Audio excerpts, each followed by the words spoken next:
All right, what's up, everybody? Welcome back to the channel. We are doing another one moving forward with getting this rear end in the car. We're here at the shop. What we got to do is change the slicks over. As you remember, in the accident, we tore that slick up pretty freaking bad. So basically, these are trash, but you only really need to trash the bad one. So you don't want to throw another slick on and keep the good one, because then the rollout could be different on both of them. But we are going to save the good one, and what I've done is I went ahead and measured the rollout on it and wrote it on the tire. That way I can throw it up out of the way. If for some reason we cut another tire or take another tire down, as long as our good one matches the same rollout as this one has, when it's inflated, then you'd be good to go to match them up, obviously. Now, everybody knows that to check the rollout, you use a cloth tape measure, wrap it around and check it. But how about if you don't have a cloth tape measure, such as me? I don't have one here at the shop. I got one at the house, but I don't have one at the shop this morning. So what I did instead is I used painter's tape. Check this out. So get you some 3/4 painter's tape like I have over here laid out on the floor, and you'll take it and you'll just wrap it around the tire. Now go in the center just like you're measuring. You would be measuring with a cloth tape measure, and then wrap it around, overlap it where they lap over top of each other, tape it, and then take your razor blade, cut a straight line, take it off the tire, lay it on the floor, match your tape measure up with it at one end, and then just measure out where you cut. You can see where I overlapped it right here and then cut it straight with a razor blade. So that's how we got our 88. So that's gonna be 88-inch rollout on that one slick. We'll note it on the side of it like this, and we'll throw it as a spare just in case for some reason we need it. We're gonna go ahead and get both of these taken off. This is the one that has all the damage. Somehow it was still holding air, but it was pretty gnarly. The fender definitely tore it up pretty good. Did not tear up the car fender really. It wore the paint all the way down to metal on the inside, but surprisingly it didn't tear up the quarter, the outside of the quarter panel. So this one's trash, or at least a good souvenir. This one's a spare. Let's get these dismounted. Let's get the new ones on it, and let's roll. It's Thursday night. I think I filmed this is my third video for today. We're gonna roll for today. We're gonna try to start putting this rear end together so that hopefully Friday and Saturday we can get this thing finished up. Saturday, get this thing in the trailer. Sunday, head to 710, or Sunday morning, get it in the trailer, whatever. But we're gonna try to make some ground on our rear end. It turned out amazing. All right, so basically what I've been doing is reassembling. So I have put our, and this paint is still not 100% dry. I literally, just so y'all know, we painted this a couple hours ago, and I honestly pushed it. It's not dry. When that stuff happens, when you push paint like that, stuff like this happens when you lay it down, you mess the paint up. And I mean, I knew it, you know, it accidentally rolled over because this thing is heavy if it's not balanced right. And there was probably a sag there, a little run bubble that nicked it, but I just wasn't that concerned with it because it's gonna get nicked up and it's gonna get scratched up underneath the car, getting worked on and beat on, and brake parts cleaner on, and eventually. So it's not the end of the world, but we got anti-roll bar put back on. It was an extremely tight fit. Had to use a dead blow hammer to tap it in there because, of course, everything, like I said, was fit up with no paint. So anytime you're fitting it, you know you're gonna paint it. If you can just put a little tiny shim in there, it's going to help so much more when you go to assemble it than if you do it like this. Because basically when I tap that in there, I'm literally just tearing the paint off, which is fine. Like I said, it's just the rear end. This is not a showpiece, but it does absolutely look amazing, all painted and fresh. You know, all the hardware nice and clean. You know, we got our breather. Just put our breather back in, and so we're about to put our center section on. The axles are just sitting there. I got to do the brakes and everything, but I kind of wanted to go ahead and get as much on this thing as I could as quickly as possible, and then start slowing down on the more tedious stuff. Shout out to y'all recommending the lube locker. Last time on this, I did not run a gasket. I did gasket maker. I believe the differential cover that I bought right there, it come with a gasket. I feel like it came with one of these, but I just didn't want to use it because I don't ever trust these things. I'm more of a, gasket maker kind of guy. And literally that rear end, I mean, that housing went on one time and came off one time. That's it. So it's not like something I service or check or mess with. So I don't need to take it off. But shout out to y'all. I think it was one individual that recommended a lube locker. I took your advice. I looked it up. I do read and listen, obviously, to every comment. And I do look into some of it. Some of the stuff is just simply, I'm ahead of the game, compared to what I put out. So by the time you comment on stuff, sometimes as the video comes out, sometimes I'm already a day or two ahead, or I've already ordered the stuff before the video ever come out. And so simply sometimes I just can't take y'all's advice unless I was to cancel orders. You know, but I do weigh in every option. And I greatly appreciate it. We're gonna give this a try. Go ahead and comment down below if you have any advice on the lube blocker. Is this thing reusable, or is this kind of like a one-time deal? So if we take this off and we need to put a differential cover back on, do you recommend reusing this? Because this feels like some kind of paper-ish, but not really. It almost feels like a hybrid paper, like something synthetic. I don't know, maybe plastic? I think it is plastic. Let me know. Do you reuse this lube blocker, or is this a one-time use? So let's get this thrown on, and that's one more piece to the puzzle together. All right, so we are making some, man, that thing looks so freaking good. We're making some progress on this guy. Put brakes on, brake lines, little stuff like that, and we moved on to where I was gonna call it quits. And I said, you know what? I said we're cutting it so close. I tracked my steel braided line that goes up and through this tube again, and it's showing it should be here Saturday. The thing is, we need to be done with the car on Saturday because we need to be at 7:10 on Sunday. So I said, you know what? I said, let's track it, see where it's at. Still showing Saturday. I said, I've got a line that's really long, a braided line that I sent with the rear end for like mock-up. And I said, let's double check. Let's double check the measurement and make sure it's right, because we're going into 10 o'clock on Thursday night. I said, if we need to go ahead and make a hard line, if the measurement's wrong that we ordered, then we'll go ahead and make the hard line up versus trying to make the hard line once the rear end is in the car, because the braided line doesn't show up, okay? And sure enough, we ordered a 30-inch braided line, and we need a 39-inch line. So we missed that thing way off by 9 inches. All right, so got the brake lines done. The brake lines are just simply being lazy. I get real OCD, I guess you could say, about the bends not being perfect symmetrically, even though they're underneath the car. Last time it was just a complete train wreck, but this time this thing is so beautiful that I really just wanted everything to look good. And with the steel braided lines, they're gonna naturally fall the same way pretty much. So they're just a lot easier to work with. But went ahead and got one bent up. So as long as we have no leaks, that's another thing.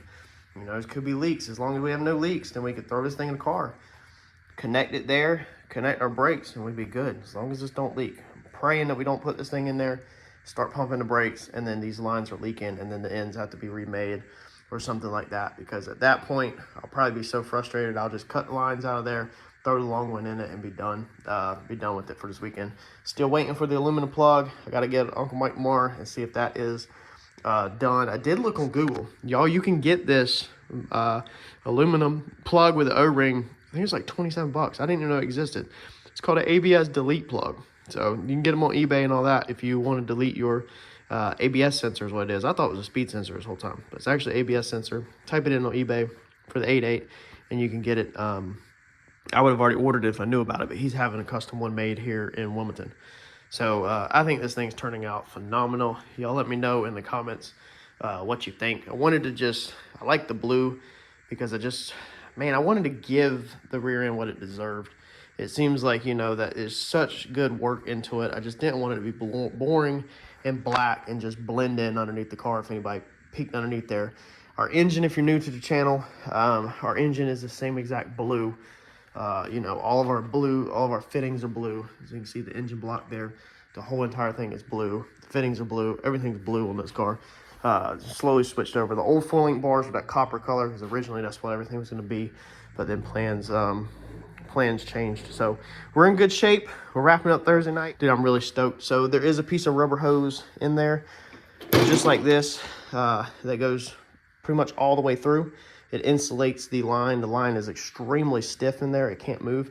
And so the line free floats right there in the center where it does not touch. It literally just comes right out and does not touch anything at all. So praying no leaks, praying everything goes smooth. We still got to torque these down. I don't remember the measurements on these.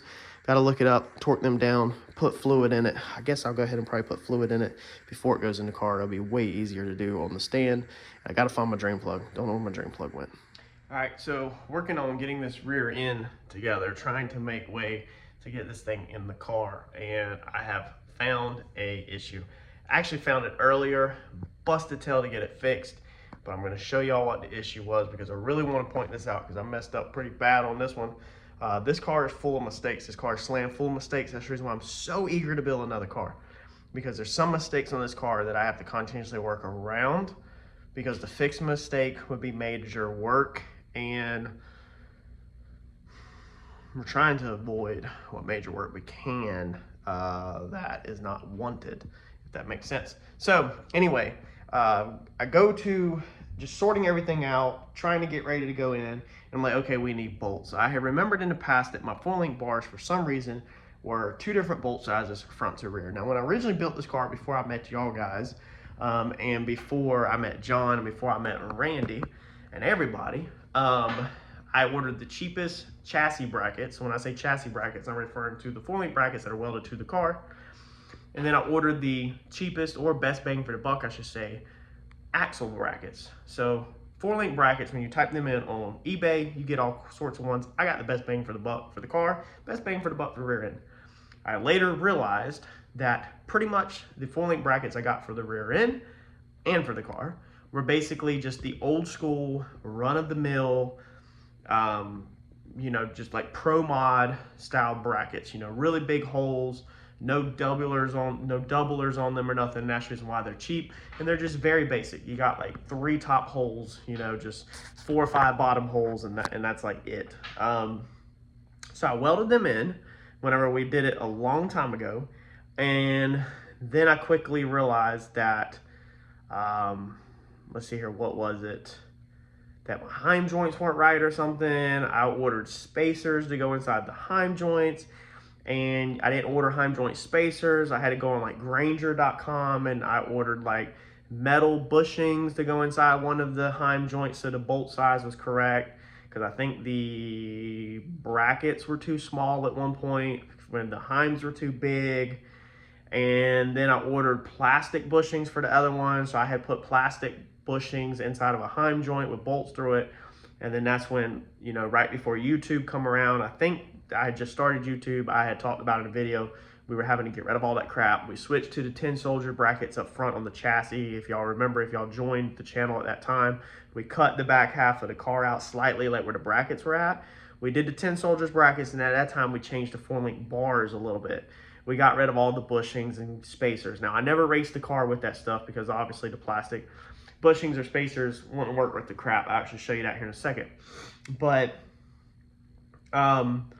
we still had to make the 4-link bars where they're 2 different heim joints, because the tin soldier brackets that we welded on the car were 1/2-inch bolts. So we needed 1/2-inch bore size heims joints, and then, or rod ends, whatever you want to call them. And then on the rear end, the axle size, the bolt holes were 5/8.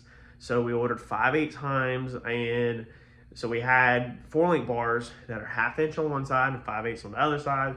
So we just got rid of the rear end. We built this new rear end. This is tin soldiers on the rear end. This is tin soldiers on the car. 1/2-inch bolt holes on the car, 1/2-inch bolt holes on the rear end. You're good to go, right? No issues. Not true. So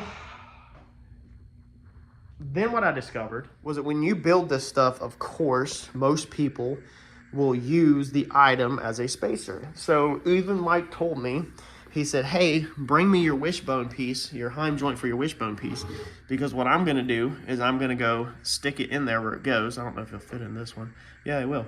So I'm gonna stick it in there like that, basically, and I'm gonna bolt it in, and I'm gonna use that as a spacer. That's gonna set my thickness so that it's precise. He did that, he set the rear end up. It works phenomenal. So the spacing on our bar ends, these are our new tin soldier chrome moly bars that we just did, which turned out phenomenal how I did them. I base coat clear coated them so it's black in the center, and then the whole entire bar is clear coated. So I wanted to leave the weld. That side I think I actually sanded a little bit with a Scotch-Brite before I realized that you don't need to sand it because it's already been grinded. But you can see the colors, some of them are beautiful. Anyway, so good looking bars. So they fit right in like that. I mean, look at that. You can't fit better than that. I mean, it's perfect, okay? So That's cool. But when you go to stick this under the car and stick this in there, bam, that's where the issue is. And I never would have thought about this, but here is my old 4-link bar. So this is the rear end side. This was what was on the rear axle, just like this. Okay, it went in there. Same spacing, right? But this is a 5/8 hole. So, well, actually, let's see here. This one, this is a 5/8 hole. So that hole is too big for the 1/2-inch bolt hole, meaning it would bounce around, okay? This side is a 1/2-inch hole. So this side would go in there perfect, and it would have no forward and backwards movement. However, as you can see, that is more narrow than that, right? Okay, so 1/2-inch hole. I ordered these heim joints right here. When we did the 10 soldier brackets under there, I ordered 1/2-inch heim joints, bar end, rod ends. We put them in there like I just talked about. We bolted them in. Y'all probably already know where we're going. And we welded the living piss out of our 4-link brackets into our car. And they're welded in really good, the 10 soldiers no prep brackets. The problem is that when you compare that to our new rod ends, there's the difference, okay? Look at that. So the chassis is built on these really skinny heim joints because I didn't know any better. Whereas standard is this heim joint right here. This is pretty standard. That one is not. So huge problem because our 4-link brackets will not fit in the chassis of the car. So it's last minute. It was Friday. You know, we're trying to be at the track Saturday or Sunday, and we still got the car tore apart. And so I'm like, I'm on the phone with John. I'm brainstorming. I'm like, what do we do? And, you know, the obvious is, you know, order a heim joint that's 3/4 by 16 in, and then it needs to drop down to a really thin ball on the end of it. That is really hard to find, and that would not allow us to go to the racetrack here in 24 hours or 36 hours, whatever it is. So we're brainstorming, and John's like, dude, you're going to have to just grind it, man. You're going to have to grind it. Grind it? I just spent $400 on materials on a chromoly 4-link bar kit on 10 Soldiers website, $400 without shipping or tax. And you want me to grind it? So here's the deal. It sucks when you make mistakes like this.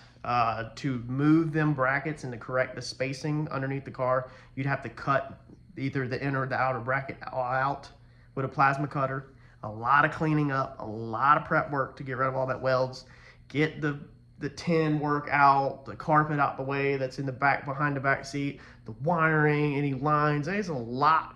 Get the rear end out the car, or at least out the way.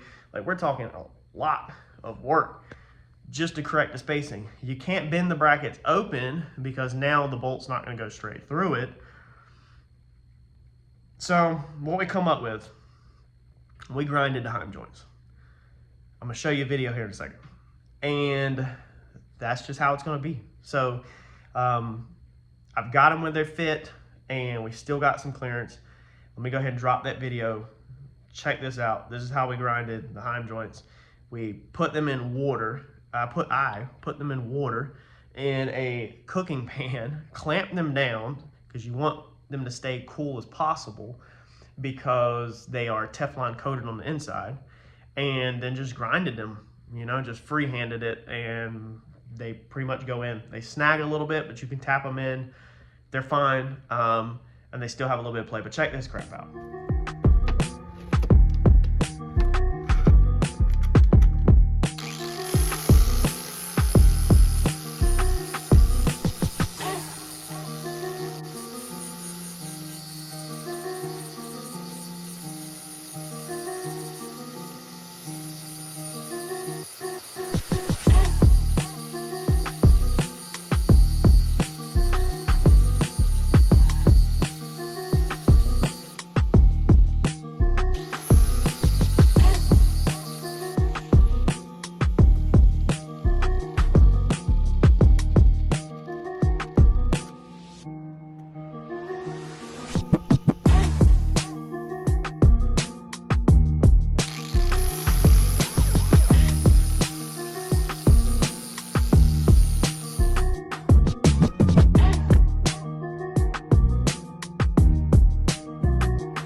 So as you can see, that sucked. But we have them down. I have them grinded. Okay, so you can see there's not a ton of ball at all left on the sides of them. Like there's a little bit. Okay, so you can see it sticks out a little bit, but not a lot. So I have went through and flat wheeled all of these so that they are not as fat as like this. So you can see how much fatter that one is than that one. Okay,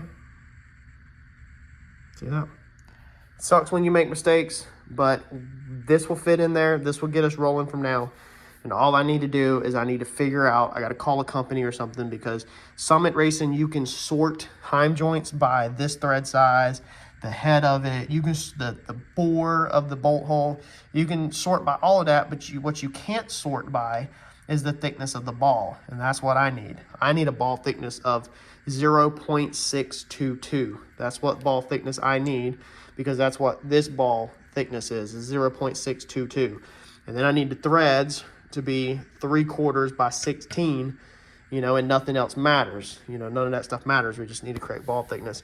John and Uncle Mike both said, Mike stopped by, both said that we'll be perfectly fine, that we're not going to have no issues out of these. They all move, you know, just like they're supposed to. I kept them in water, kept them cool, and put more water to them. But I would love to order the correct one. Now, I don't think the car will ever make enough power to break this, in my opinion, because you don't necessarily have side-to-side movement. That's what your wishbone is for. So your wishbone centers your rear end side to side.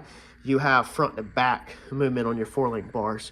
Your wishbone should be doing all your work to take the force of it side to side. So I think it'll be perfectly fine, especially if we can find a Heim joint that's definitely thicker than this mess, you know, but has a smaller ball. And honestly, it might not even be worth buying another one. I mean, these might be perfectly fine.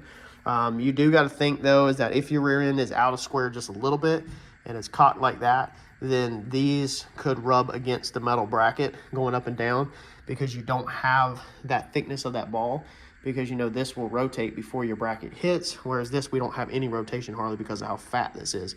So that's the reason why the ball is wider than the body of the Heim joint, so you can have that little bit of side to side and it doesn't make contact with the bracket. But being we should only be going up and down and not side to side like this, we should be perfectly fine. We don't have no other choice right now besides to do it like this. All this has been grinded. This is all ready to go back together now.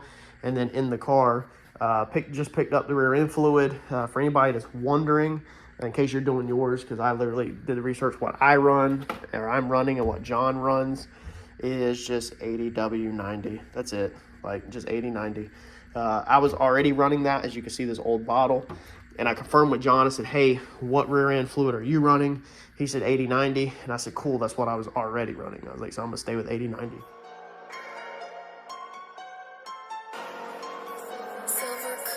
On the track.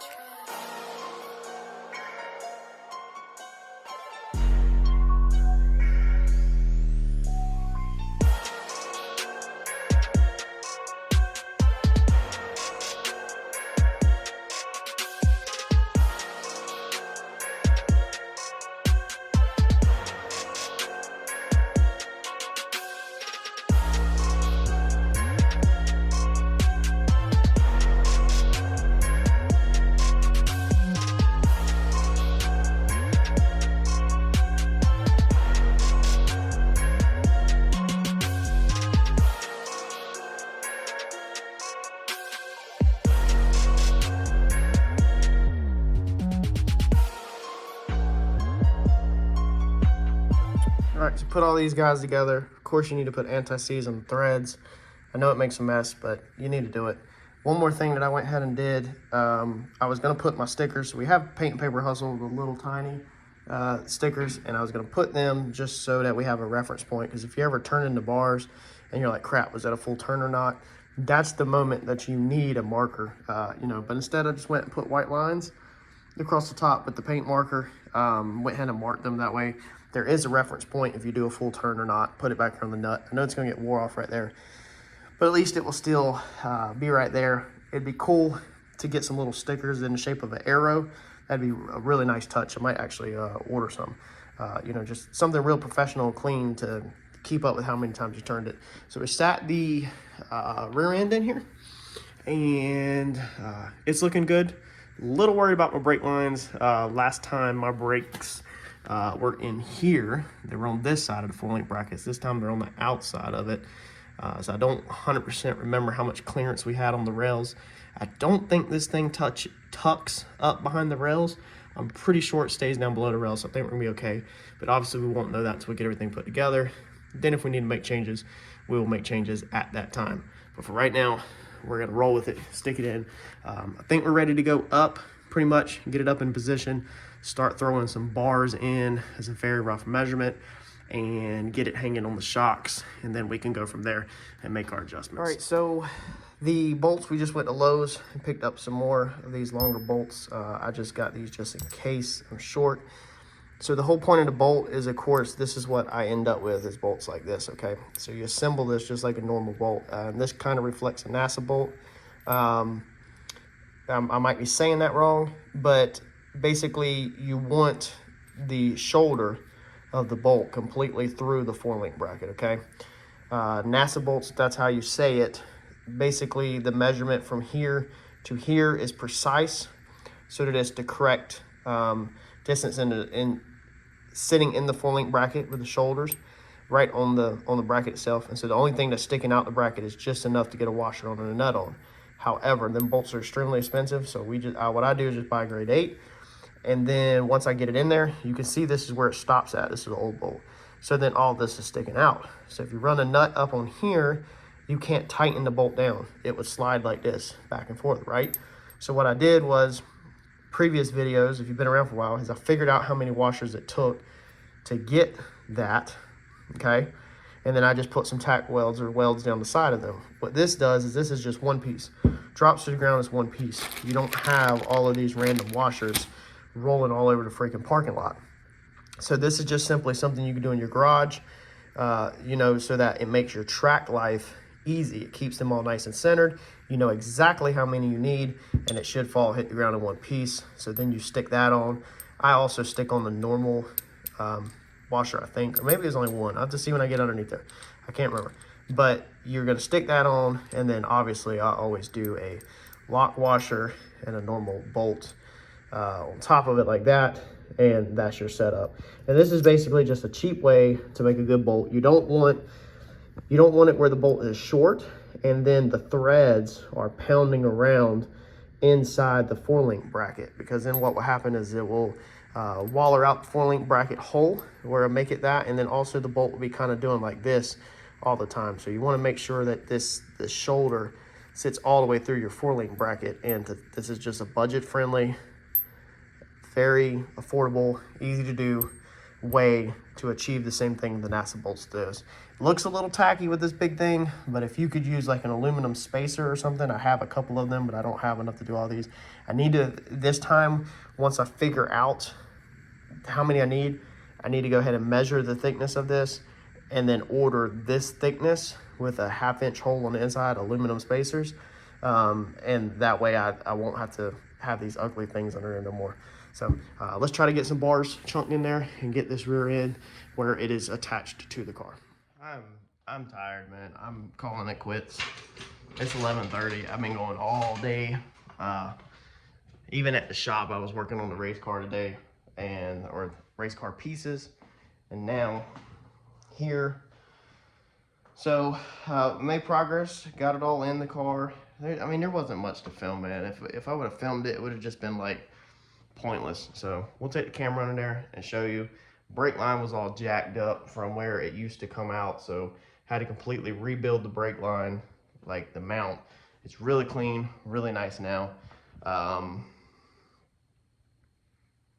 But yeah, just making progress and growing as we go. Check it out. All right, so she's all in there. It's pretty tight. The upper bar is pretty tight on it. Let's see here. Let's go up front. So the upper bar right there, pretty close to the chassis. You can fit your thumb between there, but it's definitely, well, it's not that bad, I guess. But them crossbars up there, you can see where the blue hoses go over. That's a chassis bar. So that black bar is part of the back half that braces it. So we just got clearance on that. That's really tight. I still got to put the ABS sensor in for right now until we order the plug. This is the brake line that we had to redo under here. So now it has a nice clean tab. These tabs are amazing. I wish I would have had them on the whole build, but I just recently started using them within the past year. But this brake line used to just come all the way up and over and go over there. It was just all dangling. So now we have a flex line right here. This should be enough when the axle falls that it doesn't get tight, but we'll check that tomorrow. Uncle Mike's coming over, and when he sets up all of the 4-link bars and we scale the car out, we're going to do all that again tomorrow, get this thing right. We'll then check when it's under full separation to make sure this is right. If this is too short, I have another one that's probably 4 times longer that I'll have to just cool up for right now and put up there, and then I can order one a touch longer. Besides that, we don't have any nuts or bolts on these, just bolts are stuck through, but nothing is finalized because everything's probably have to be moved around. Plenty of, let's see here in case somebody's wondering, plenty of clearance on that flex line, that flex brake line between this frame rail. And we still don't have any shock sensors on it or anything like that. So had to roll all of the lines up top on this side, and then also had to come over here and roll all of the transmission lines up top to clear all that over there. But slowly but surely making progress. So I smell like brake fluid. I'm dirty. I've been rolling all around all over the floor.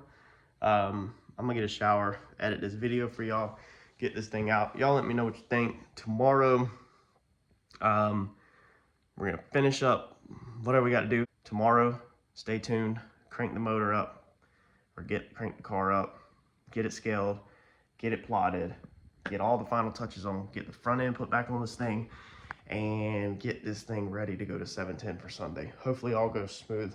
It's looking pretty good. I feel confident about it. Y'all smash that like button if you feel confident about it, and I'll catch you all on the next one. Thanks, y'all.